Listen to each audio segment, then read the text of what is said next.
Soulmate. Soulmate. Zvinopera nestormate. Ndokuchikwa kwenu. Remember that so ari bangwandere. Ari kundika out of jail. Remember that so. Respect. Reality is not a joke. It's what it is. Ari kundika. Simbara wani ari tandike. 2 or 2, 3. Dagu karo samu ini ndiri free. Ajika kare kamu tree. Ne too much. Kuri kita.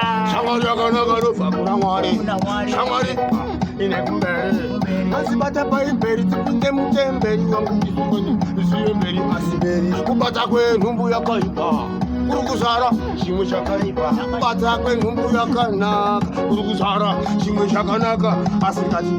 Kubata ndo mukurasa. Mwari vati miye pesa. Shibaba shuhure isitani basa. Ziri kuchikisa kuchikamari nekupisa. Satan ari kuchagwa na Jesu. Anaudangurwa Yesu. Pese bajati pesu. Musko ubo kwantu peshu. Satan ari kuchagwa na Jesu. Anaudangurwa Yesu. Pese bajati pesu. Musko ubo kwantu peshu. Awiswe shepherd, Siriko, you a Kazisili, Ingavire, Ude Iris, how free house younger chef, Mulai Mago, Puri staff, Bata, Bata, Rasa.